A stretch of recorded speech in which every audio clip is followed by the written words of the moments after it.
I'm also sharing my,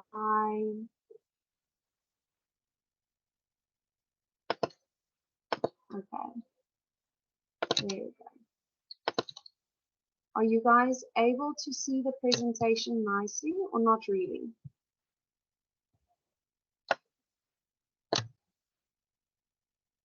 Can anyone tell me?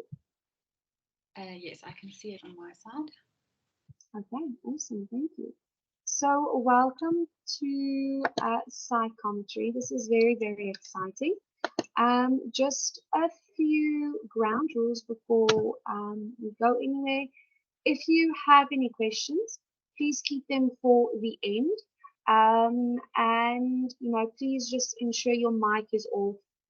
Your camera isn't too bad. It would be nice to see you, but it's not a train smash. So please just ensure your mic is off and keep questions till the end. Thank you. So what we'll be talking about tonight is the honours application and the different universities that offer psychometry, as well as their requirements.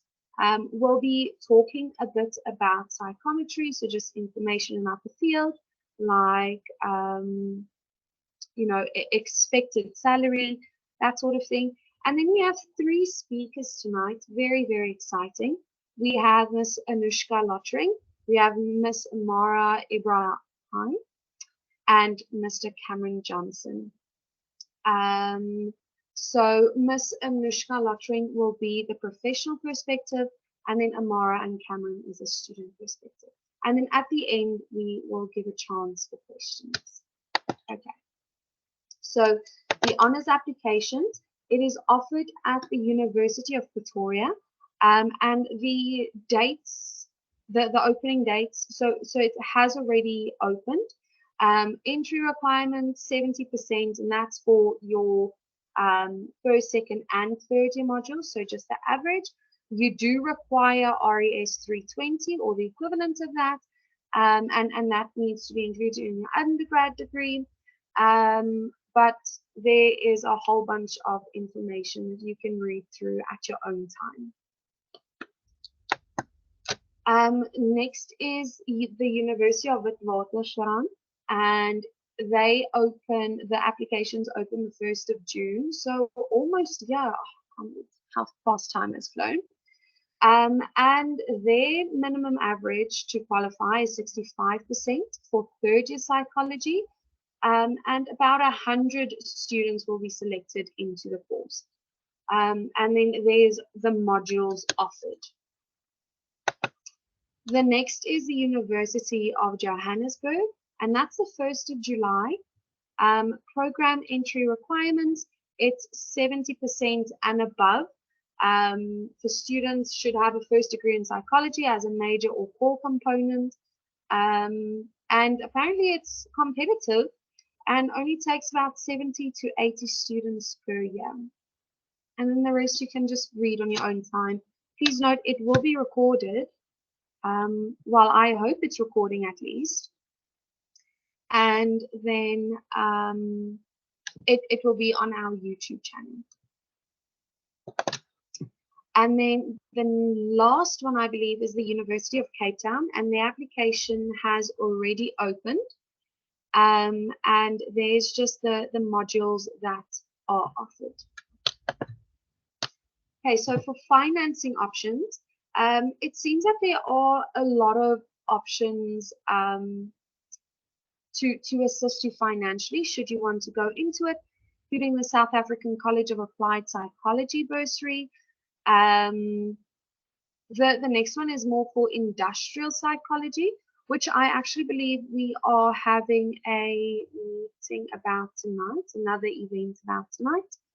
And then the Safety and Security Sector Education and Training Authority, and the Gauteng Department of Social Development bursary. So you all can just, go research that should you want anything else. And there is a link above.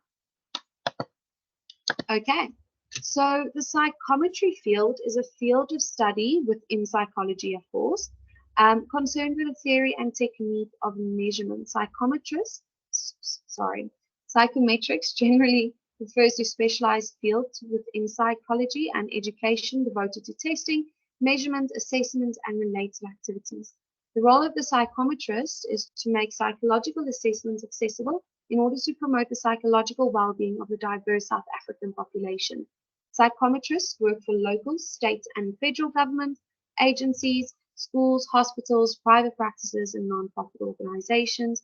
Registration as a psychometrist is contingent on completion of A, an accredited 4-year bachelor's degree in psychology, or A, the psych equivalent in psychology or related psychology fields.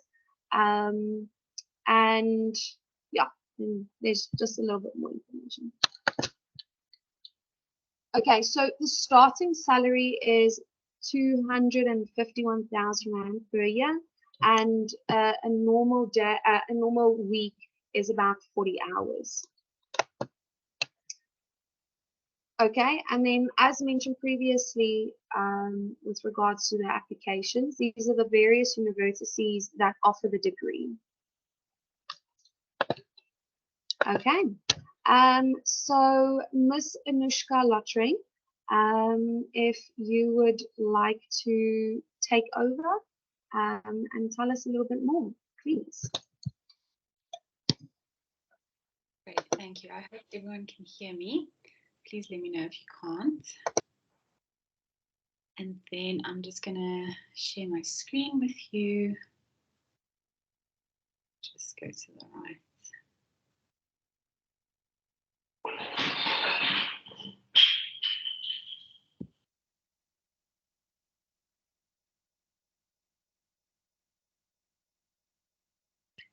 Can you maybe just confirm if you can see my screen at the moment? Yes. Okay, perfect.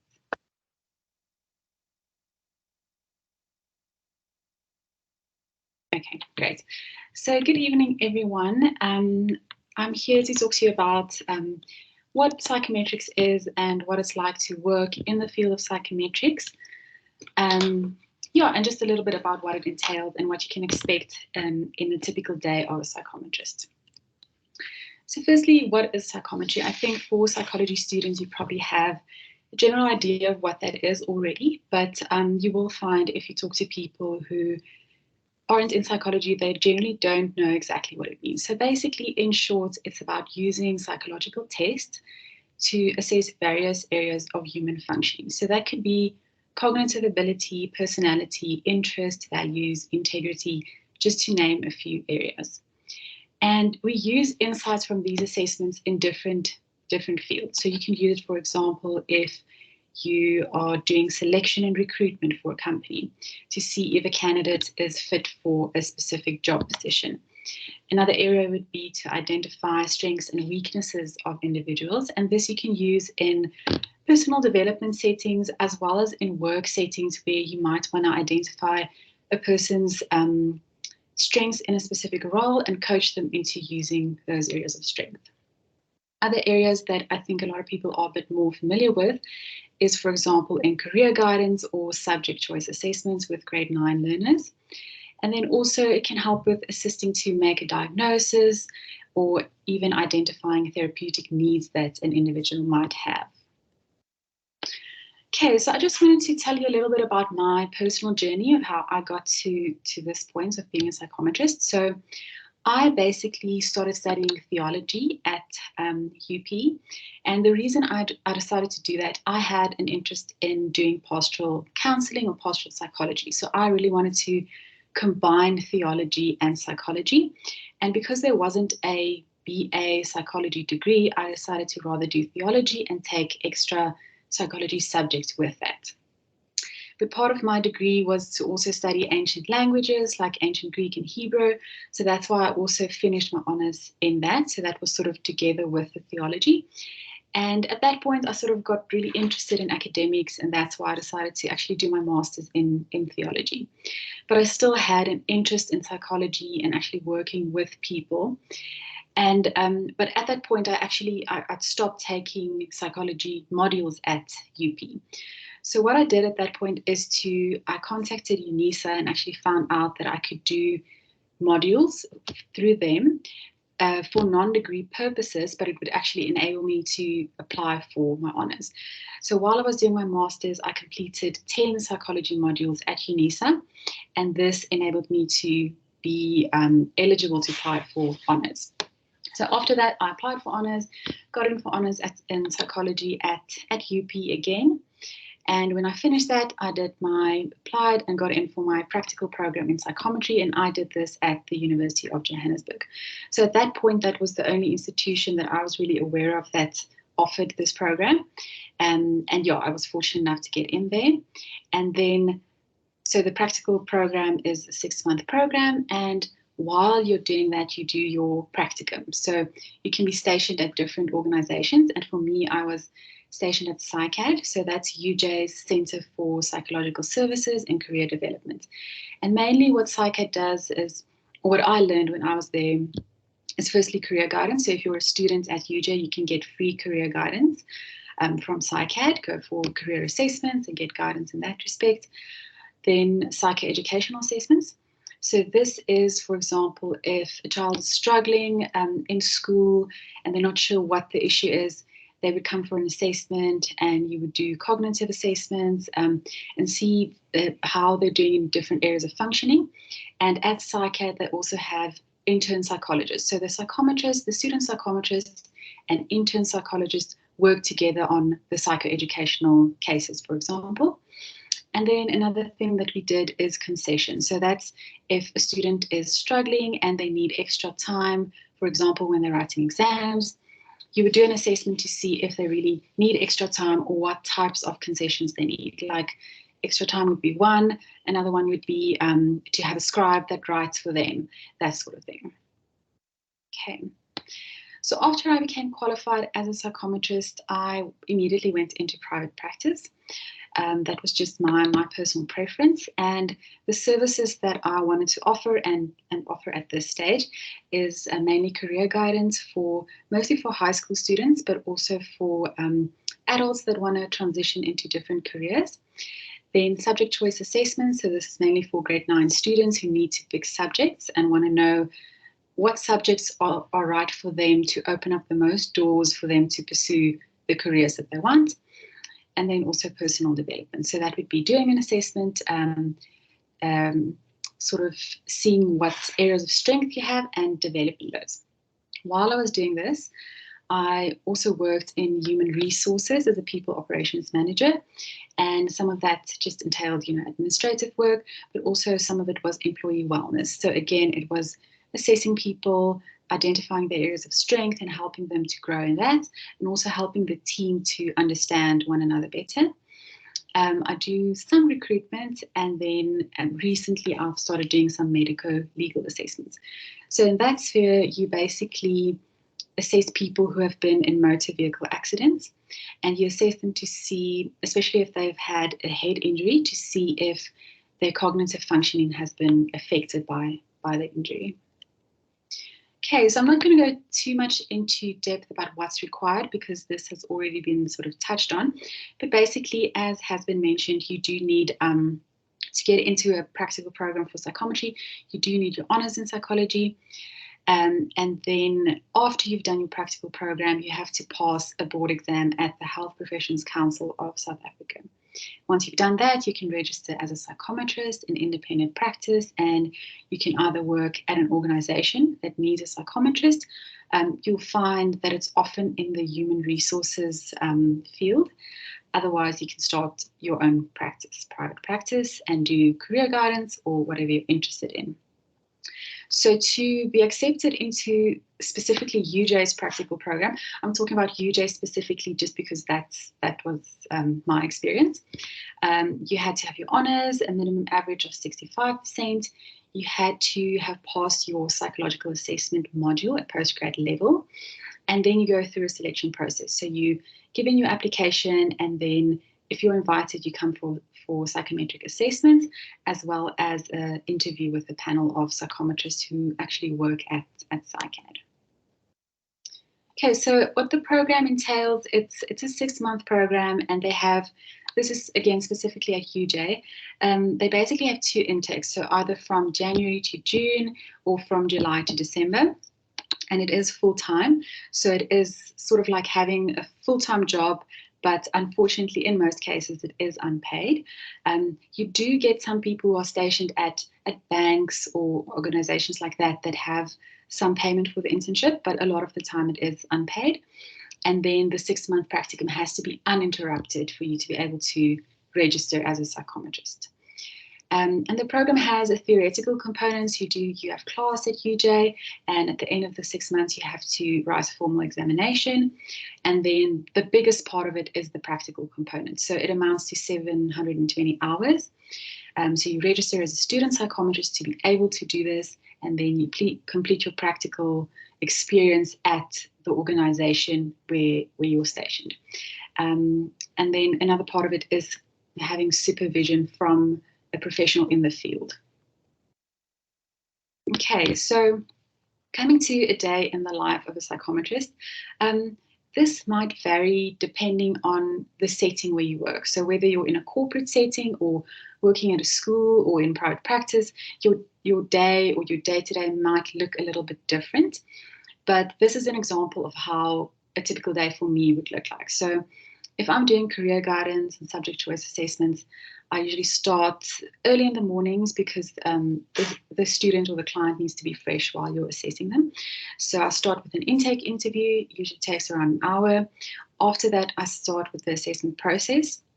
So this can take anything from 4 to 5 hours, and I usually assess cognitive ability or aptitude, personality, interests, and values, and sometimes include some qualitative exercises. So for example, a career workbook with, questions that they answer. And assessments can be either online or paper and pencil. And there is a little bit of a move away from paper and pencil, but you will find that it is still used a lot. So when I see a client, it's probably for around 6 hours at a time. After that, I start on the scoring of the assessments. And if the assessments are online, usually it's automatic scoring. But if you're using paper and pencil, you do the scoring yourself. After that, I work on the report. And it really depends on how in-depth you want to make a report, how long it's going to take you. Now that I've been in it for a bit, I have templates that I use, so it makes the process much easier. And then around a week after I've seen the client, I arrange another session, a feedback session, usually lasts an hour. And in that session, I give them the results, explain the results, and also give them recommendations on, career fields that they might want to consider or subject choices that would probably be best suited to them.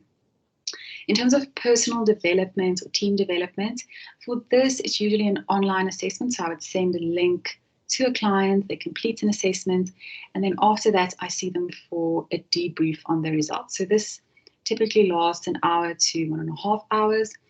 And then the idea here is to identify the areas of strength and coach them towards developing in those areas.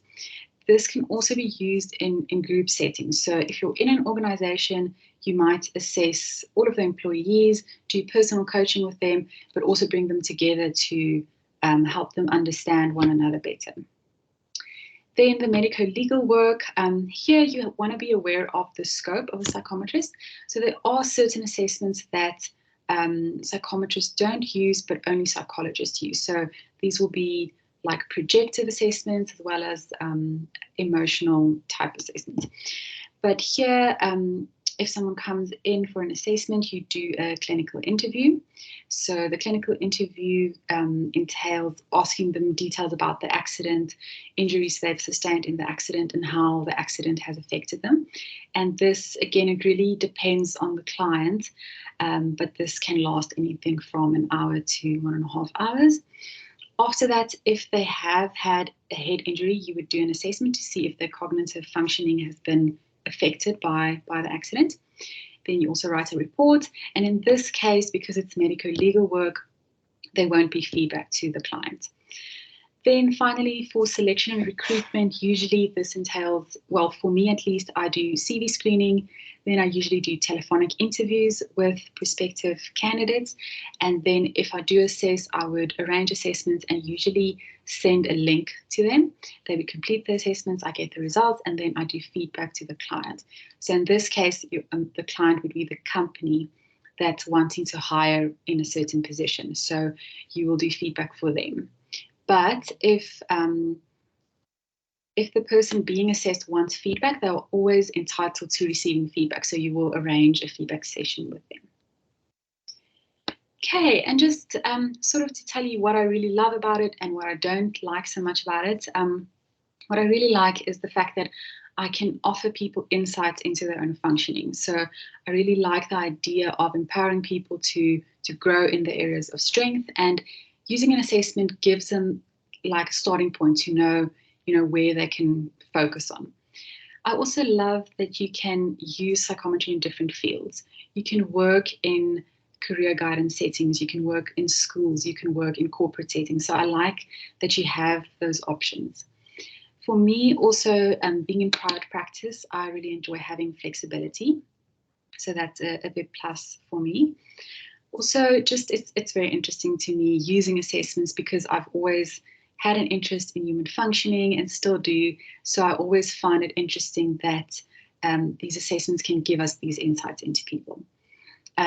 Then administration of very intensive cognitive or IQ assessments I find very enjoyable. Can be very draining, but it is quite intensive, and you do sit with the client. You have to be sort of switched on the whole time when you're sitting with the client, and I do enjoy that process. And also the report writing, can be quite fun, especially when you're doing career guidance and you have to sort of put the pieces together and see what would be a suitable fit for the client. And then another thing, I like the fact that you do have some balance between working with people and working by yourself. So you will have a section of your day where you're sitting with the client, but after that you can sort of be by yourself and work on your scoring and your report writing. So you don't have to see clients the entirety of the day. Things that I don't enjoy so much about it is there might be a little bit fewer work options in terms of career guidance where my interest lies. So you'll see if you do search for psychometry positions available, mostly you'll find positions available in the organizational sector. You'll find, it's just more available in that sector. Then time constraints can make it a little bit difficult sometimes if you really want to go into depth and talk to clients and get more information. Sometimes you have to sort of put time constraints on yourself because otherwise you'll be busy the entire day. And then it can be draining, as I said, especially if you're doing intensive like IQ type assessments. It can be quite draining. And then just two silly things, but it does sometimes affect you. Like you have to sit for long periods of time and you have to work on your computer a lot. So that can be put some strain on you. And then this is just a personal preference, but I don't really enjoy using assessments when there's a focus on identifying weaknesses or deficits. So for me, I like to use it to identify strengths and growth and development.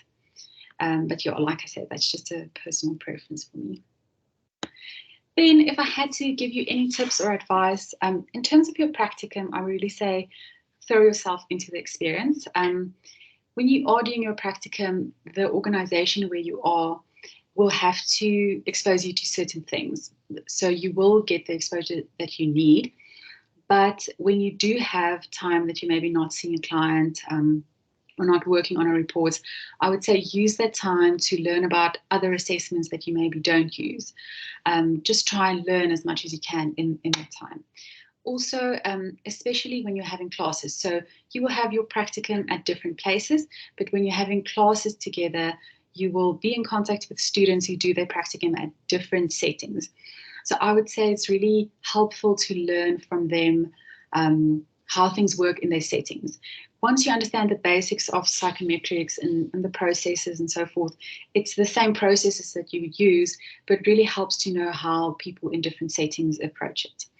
Then in terms of being in practice as a psychometrist, I would say if you decide to go into private practice, it really helps if you have multiple streams of income. Especially in the beginning, if you're trying to get your practice started up, it is a slow process. So it does help if you have other financial streams. Also, you might find, depending on what area you're interested in, you might find that it's quite seasonal. So, for example, career guidance and subject choice assessments, you don't get clients throughout the year or the same amount of clients throughout the year. So it does help if you have those multiple streams. Then I would also say try out different fields. Try out career guidance and recruitment and medical legal and see what you enjoy most. And just finally make it work for you. There are many different fields where you can use psychometrics. So I would say try out different things, find out what resonates most with you, and run with that. That's pretty much it from my side. My details are on the screen. If you do have any questions afterwards, you're also welcome to contact me.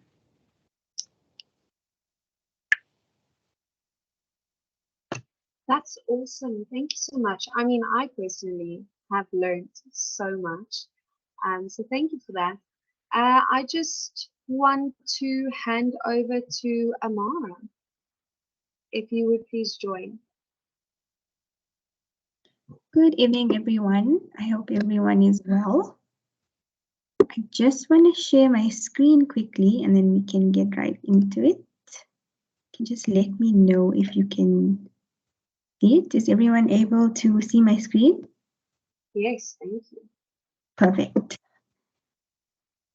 Okay, so my name is Ammarah and I completed my practicum in psychometry at UJ last year.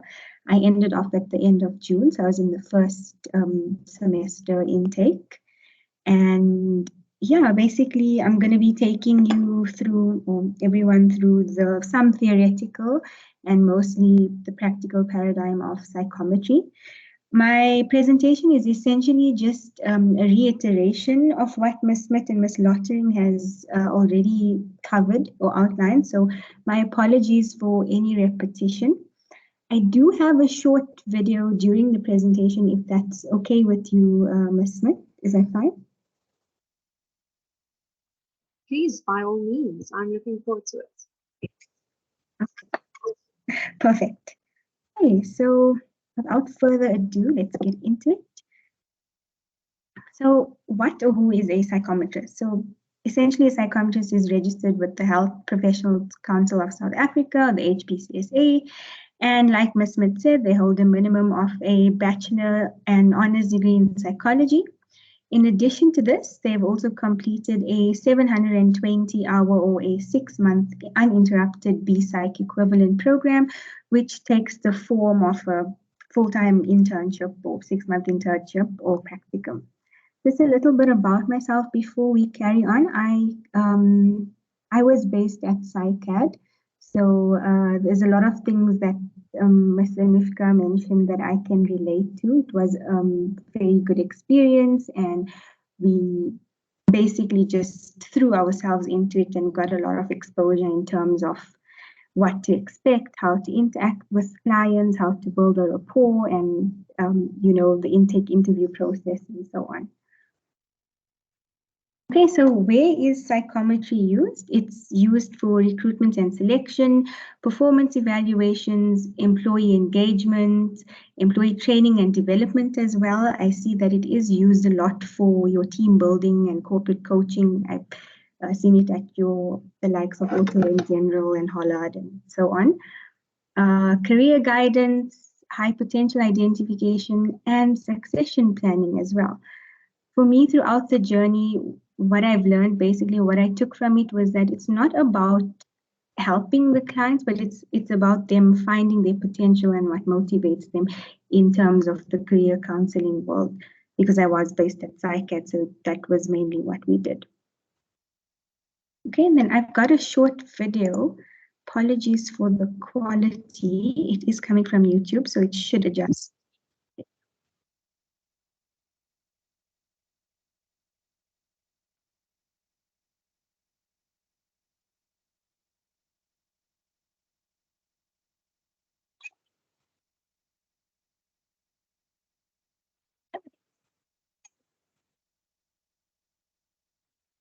I don't know if it's just me, but I'm unable to hear what is playing.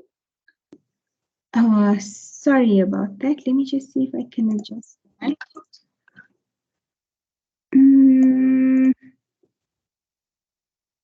Why is technology failing me right now? Okay, let me just. Are you able to hear? No, I still can't. Is anyone else experiencing this issue? Yes, please can we get confirmation? Yeah. Cameron, are you able to hear? I can't hear it, but I think it's because you're sharing your screen.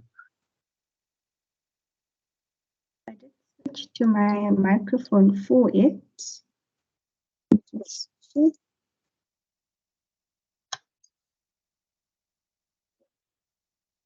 I just want to see.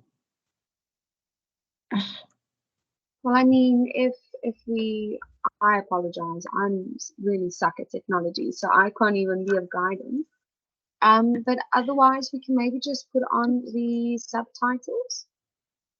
I don't Okay, know how. yeah, that would be okay. Oh, it says it's unavailable. Oh no. Okay, let's try one more thing. I'm just gonna escape.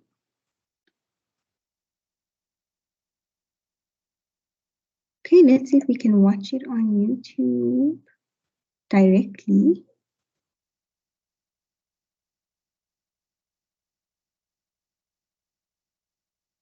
Sorry for the ads.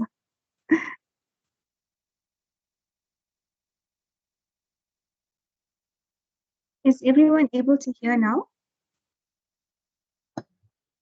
No, I still don't hear anything.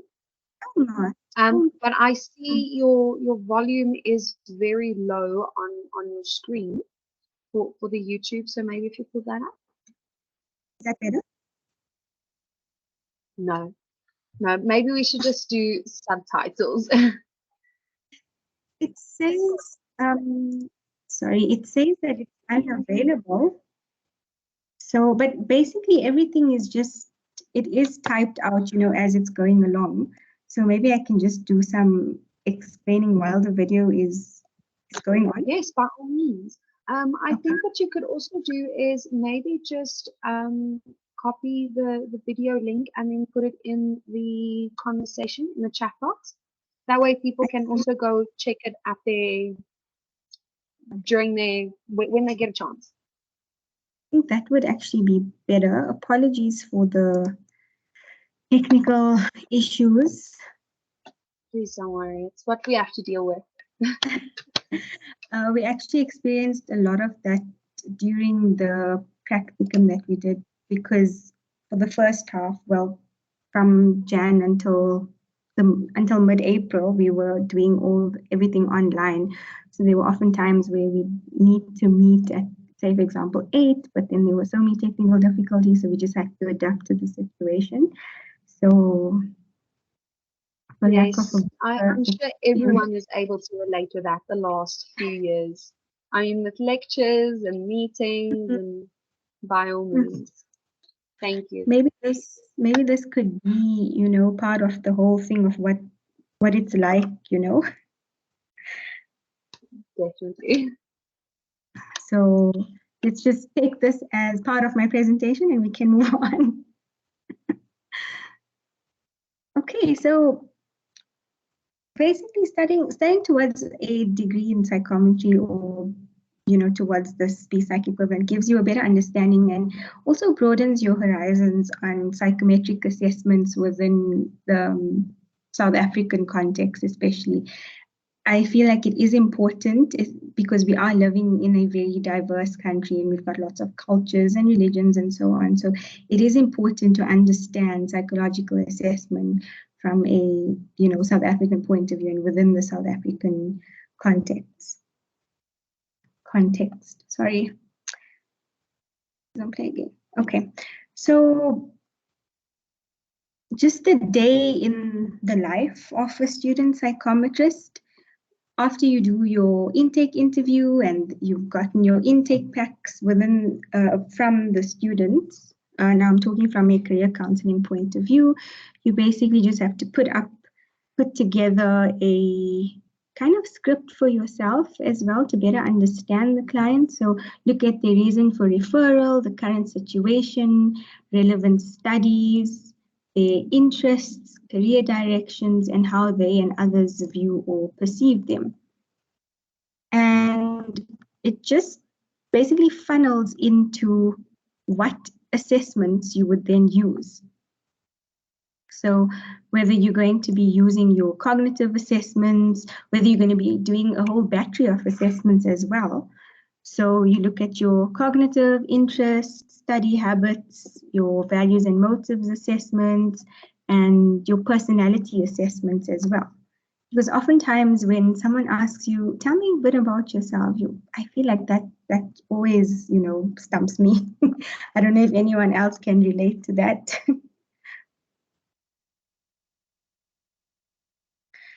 So psychometry in South Africa, it's quite possible that psychometric instruments arrived in South Africa with many of the British settlers in 1820, just as an example. So it can be said that psychological assessments have been westernized. And currently, South African psychological testing is focused on cross-cultural issues, and many assessments have been or are being adapted and standardized in South Africa. There's also the new adaptation techniques, which allows for local psychometrists and psychologists more leeway in the construction and adaptations of items for the diverse South African population.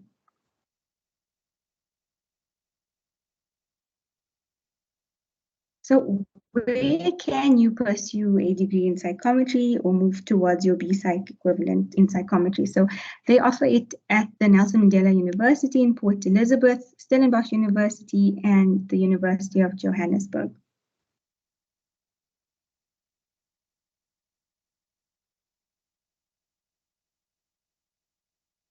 And that is the end of my presentation, guys. Sorry for the abruptness. It was supposed to be a bit longer, but the video, of course, failed me. So I really hope that you found that informative. And like Ms. Smith said, if you have any questions, we can always get to it at the end of the information evening. Thank you so much. Thank you very much. Please don't forget to just add the link in the chat box. I'd love to Yes. observe it. Yes, I'm going to be adding that now. Thank you. Okay, can I hand over to Mr. Cameron Johnson? The floor is all yours. Thank you so much. Don't worry about it, Ammarah. Technical issues are a pain in all of our sides, so don't feel too bad about it. I know how you feel. So guys, I cannot add too much more. Before you continue, Ammarah, if you would just stop sharing, please. Yes, sorry about that. Thank you. No Here problem. we go. Okay. Also, Ammarah, that was also entertaining to me. I was also watching it, so don't feel bad about that either.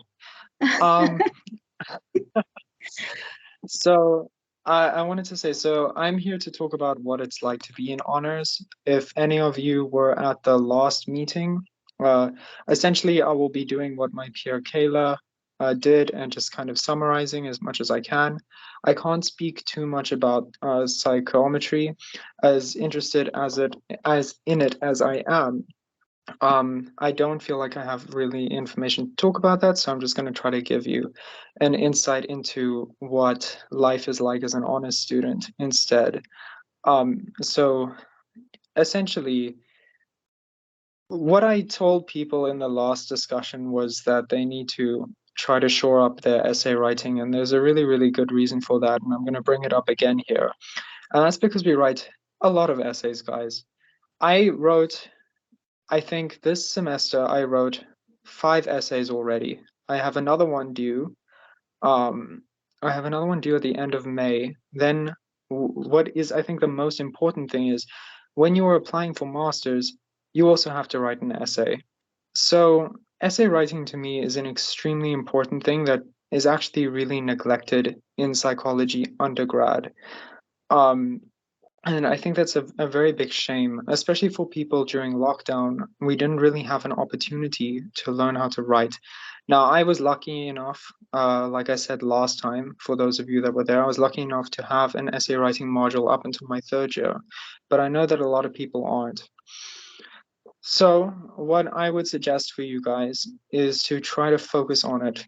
If you're in your 3rd year, like I said last time, if you have the opportunity, if you have the money or the time, and if you feel like you're not going to be overburdened with work, you can try to take a 1st year module to try to learn essay writing there. You can look online for resources to help you. I think it's genuinely very important. I know I'm going on a tangent here, but like seriously, follow my advice, guys, because those of us who didn't know how to write before this, they were very, very stressed in their honors year, at the beginning at least. Okay, so on that note, that sounded really, really depressing, but I'm just going to try to move on and sound more positive.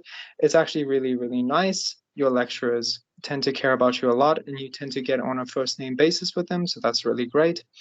What I would suggest you guys focus on as well in your undergrad is something more along the lines of prepping your time properly. So in undergrad, I only started pre-reading in my 2nd year, which is actually pretty good, to be honest with you. Pre-reading is extremely, extremely important. I know that a lot of people don't pre-read in their undergrad either, and I completely get that. When you get to honors, however, because the workload is so much, it is really good for you to have a handle on what's going on as much as possible. So I know that in 3rd year, personally, I found that, especially in my 2nd semester, things were a lot easier. So pre-reading didn't seem like a very logical thing to do, but it helps you practice for when you're in a position where things are much more difficult. So I suggest that you guys kind of look into that, even if you feel like it's not necessary, just to practice managing your time a little bit. Okay, so then in honors, for those of you who don't know, you get 3 core modules. You get your research report, you get research methodologies, and you get oh, now I feel like an idiot. I love how it is. Oh, it's theories and paradigms. I love how I'm actually taking this, and I blanked on it there. You have to pass all of your core modules. And if you don't get another option to actually redo them at talks, which is kind of scary. But they're not difficult. They're not something that's unmanageable. I would, however, suggest you guys focus in Res 320 because that is something that you kind of start doing off the bat in your honors year with your research methodologies module. Then what else is there? Then the electives that you take in your honors year, you can just look them up because I'm kind of scared now to just start listing modules in case I forget them.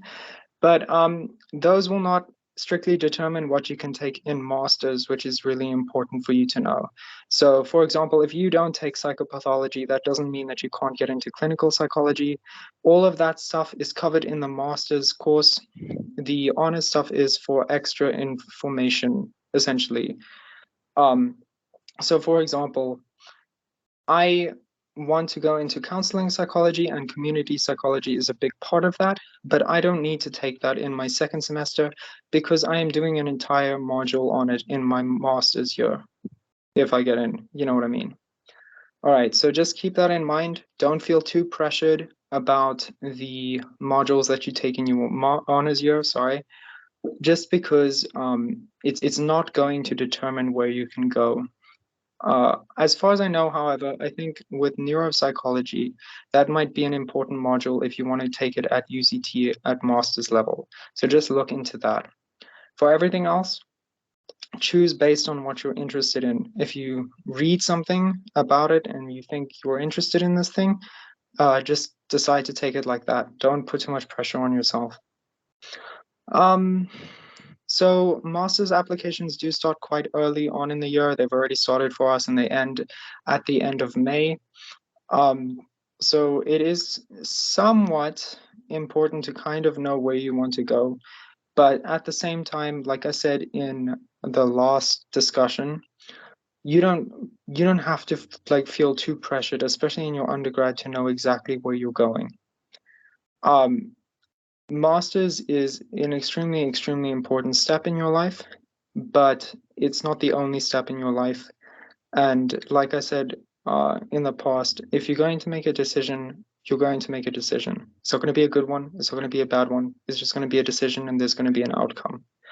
Don't feel too pressured about that. Make the decision based on what you feel you want to do. And you're going to be applying at many different universities as well, and not all of them are going to have that same master's program. So there will be some diversity in what you're choosing.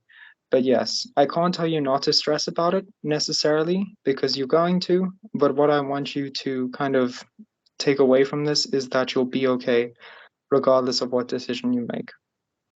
Then I also said in my last discussion, don't be too tied to the institution. I said that I have had a lot of friends who applied for Tux last year. In fact, I had a lot of friends who applied to Tux last year, and a lot of them didn't get in. No pressure, guys, no stress. And I feel like a lot of them felt extremely disappointed in themselves. And I don't think that that's fair, because I think a lot of them were really good at what they were doing. They just didn't get in. And I think that's just a fact. That's just what it is. And to them, it was everything. And I can understand that. What I want you to take away from that is that you will do well wherever you go. Don't worry too much about the institution. It's just a step. It's not your whole life. Okay, I know that's kind of reductionist, and I know it's a bit easy for me to say that because I'm in the institution I wanted to be in, but I think that this has given me a lot of perspective. What else is it? Like a day in the life of an honors student. Personally, I think my life is a bit different from other students because I'm quirky that way. I am currently working 2 jobs. At the time of the initial interview for this this session, or this Psyche event, I actually wasn't working at all, but there was a conflict with my bursary. So now I am poor, so I have to work. And so essentially my week is from about 8:30 to 4:30 I'm at work, and then I get home and I sort out emails and stuff like that, and then I start studying or I start working on the stuff that I need to get done that week. So it is a lot, but it's also not something that's unmanageable. I think that's something that's very scary for people in undergrad as well. When I was in my first year, I was terrified of volunteering because I thought if I start volunteering, then I'm going to have no time to do my work. I'm going to fall behind, and then my marks are going to look really bad. But it's something that you get used to. It's something that you become accustomed to. And I think it's that initial just trusting yourself to be able to do it. Obviously, if things feel like they're too much for you, take a step back from that if you can, and if you can afford to do that kind of thing. But yes, I don't think that working during your honors year is completely unmanageable. I just think it depends on the kind of person you are. And then, so yeah, I know that one of the things that we wanted to discuss is like tips and tricks to get into honors, but guys, I promise you, I'm not that powerful. I just got in because I tried to keep my marks as high as possible. The way that they do it is that it is just hierarchical. They also take demographics. So it is important to keep that in mind. And what else can I tell you?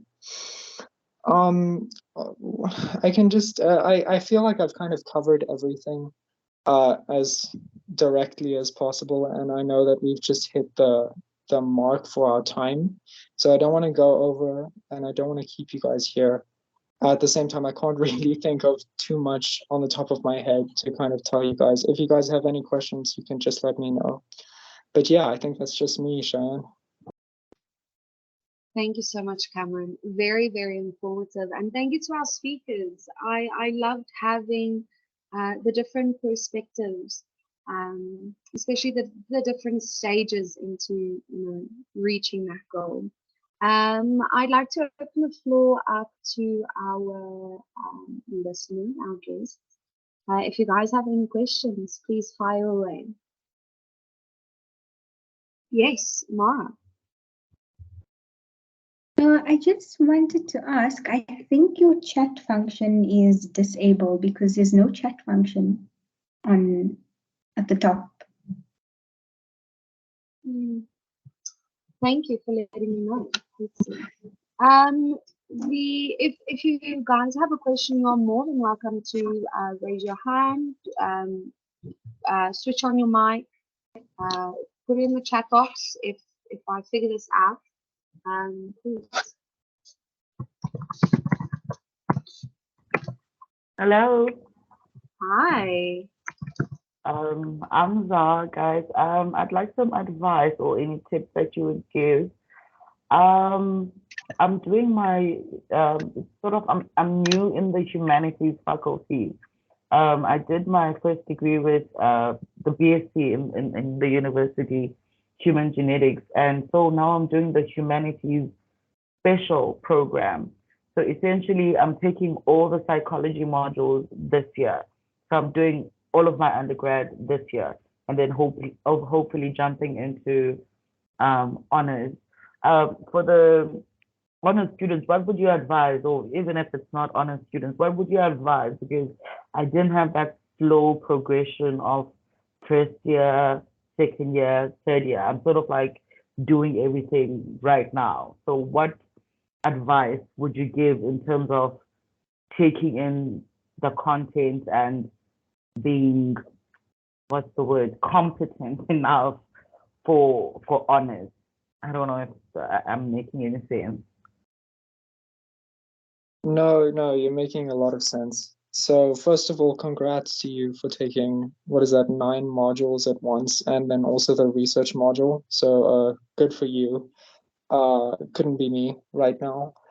But what I'm going to say is that what's nice about psychology, I think what's nice and what is kind of also sort of annoying is that I don't know if you've noticed it yet, but each year kind of covers somewhat similar things. I know that second year covers child development. I actually don't know what the exact curriculum is now, because I spoke to someone in first year and they said they were doing child development in first year, and I was like, wait, what? We didn't do that then.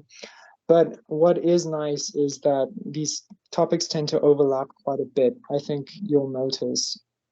In terms of prepping yourself for honors, essentially you also tend to cover exactly what you did in the past.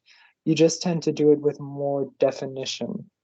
So I think that's how each year in psychology tends to go.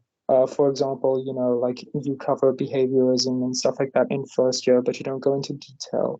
And then you kind of push on a bit more in second year and third year, and then you cover it specifically in honors.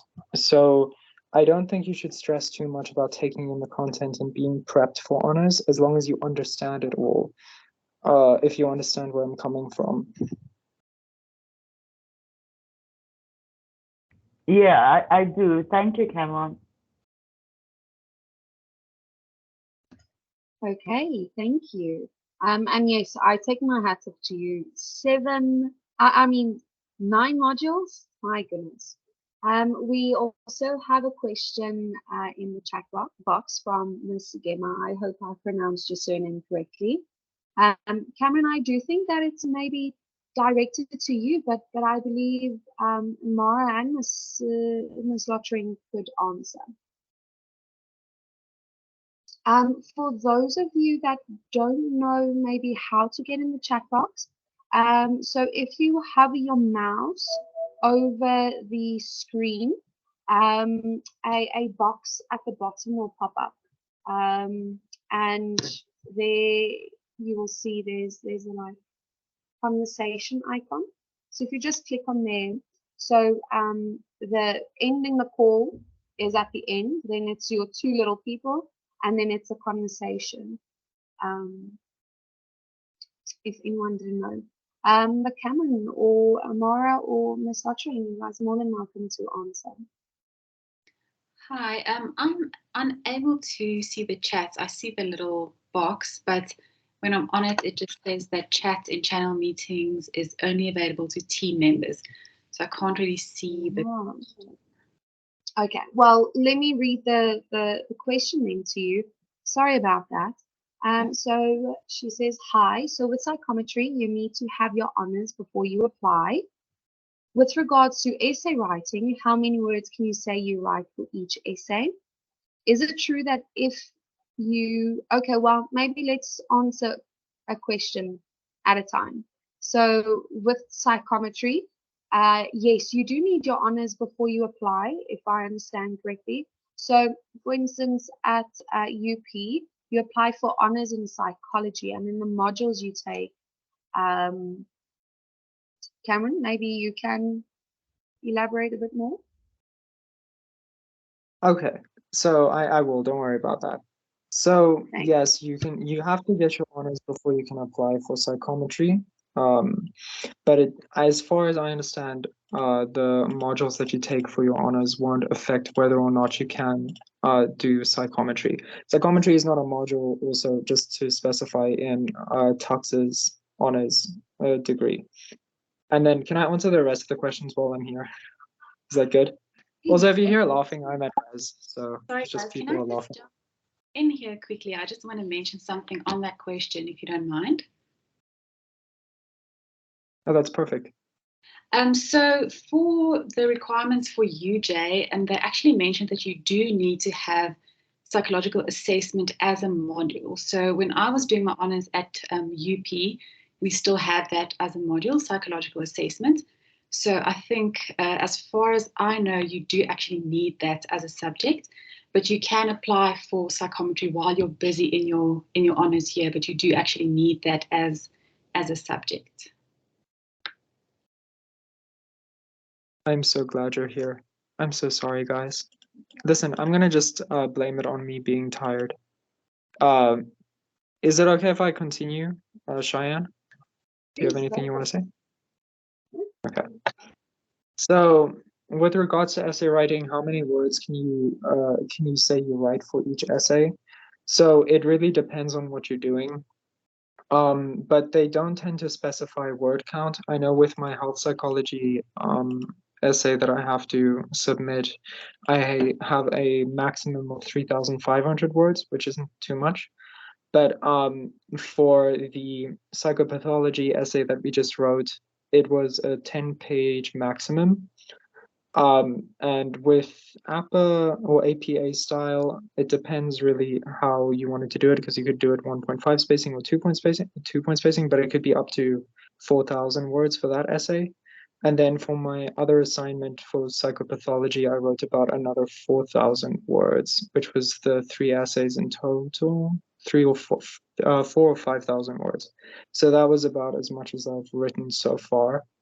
And then, is it true that if you happen to fail some modules in your honors, you can't redo your honors? Yes, as not at Tux, and that's going to be your core modules. Okay, I'm done now. Thank you for that. Well, Cameron, you have scared me. Thank you for that too. Thank you, Ms. Lottering, for jumping in there. Is there any other questions? I actually have a question for Ms. Lottering. So you mentioned, if I remember correctly, psychoeducation. I just want to know what the difference is between psychoeducation and educational psychology. Hi, yes. So for the psychoeducational assessments, I think there is definitely some overlap in those areas. So yeah, I think that would be a similar thing that an educational psychologist would do. But so it's basically an overlap of different professionals that can do similar services. But as a psychometrist, you wouldn't do sort of psychoeducational assessments by yourself, because you won't be able to use, for example, emotional assessments and that sort of thing.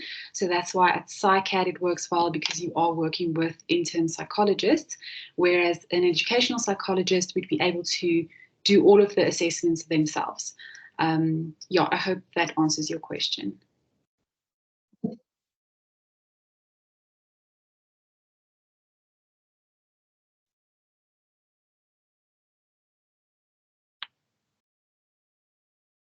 Thank you so much.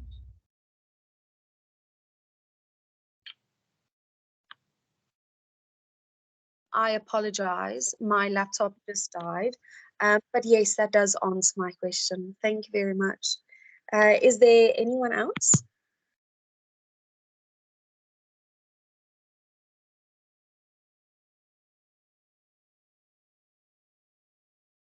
Okay.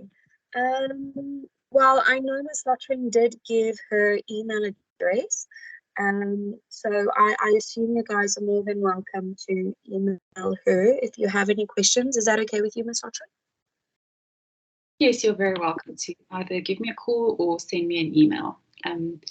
Yeah, I can't access the chat, but I think you do have my details if anyone needs them. Yes, awesome. Thank you. And I just want to say thank you to our speakers. It was really, really lovely having you all here, Ms. Lottering, Cameron, and Ammarah. I really love the different perspectives. Thank you for your contribution and your preparation as well. I love those PowerPoints. And Ammarah, I'm definitely going to go back and watch that video. I did see you shared the link somewhere, but I can't see it on the chat box. Is it just me? So there's no chat function from my side, but I do see that when I hover over each of the participants, there is an option to start a chat with each of you. So I just sent it to you. I'm not sure. I think only you can see it, but I'm not able to access the chat function. Apologies for that. Thank you very much. Oh my goodness, I hope it's still go down. Well, we'll figure it out. But thank you so much to everyone. It was really, really lovely having you all here. And have a lovely evening further. Thanks so much for having us. Thank you, you too. Thank you. Thank you very much. Thank you. Bye. Bye.